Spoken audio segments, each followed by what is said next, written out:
To pick up on this story, the National Student Financial Aid Scheme will require more funding due to the likely extension of the academic year because of the COVID-19 pandemic. That's according to the Higher Education Minister, Blade Nzimande. But it's unclear where the funding will come from. To discuss, we're joined by Nsfas Administrator Dr. Randall Carolissen, who joins us via Skype from Pretoria.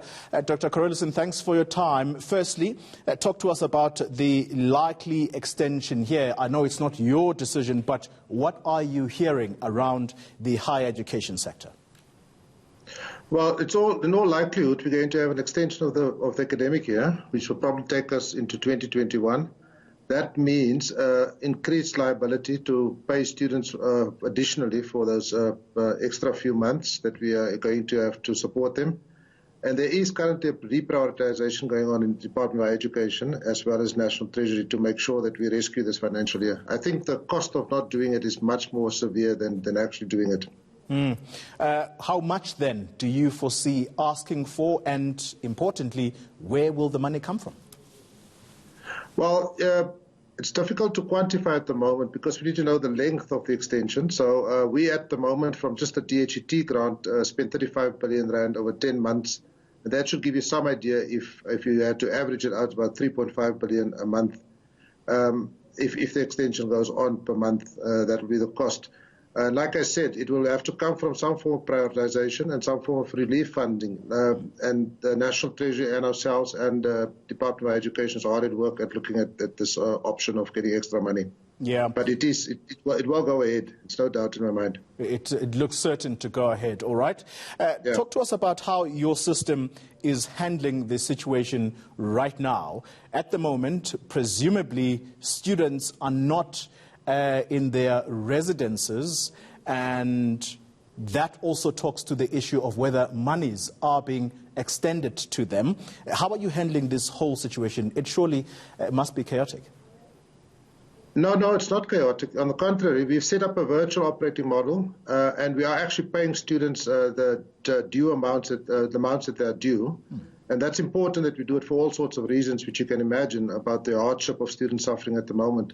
And so we have set up a virtual operating unit, and we have actually paid 600,000 students, and so far we've disbursed about 11 billion rand.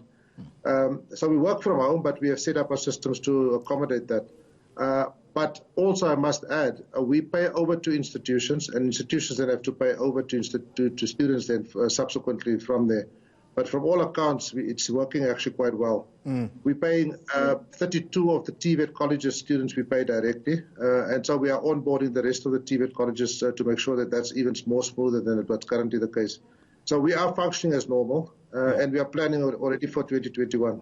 Yeah, and just finally, Dr. Carolissen, talk to us about the measures around online learning. Are you responsible for any of that? For example, I know students are getting your, data via their cell phones. That's to enable them to try and take classes online. Are you responsible for any of those, or is it the institutions that are responsible?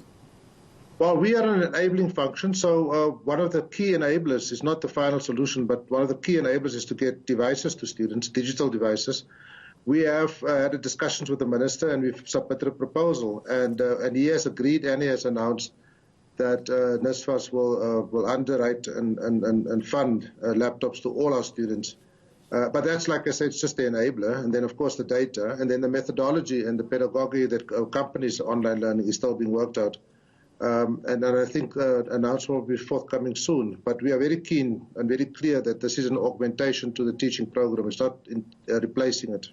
All right, Dr. Randall Carolissen, thank you very much for your time. He is the Nsfas Administrator.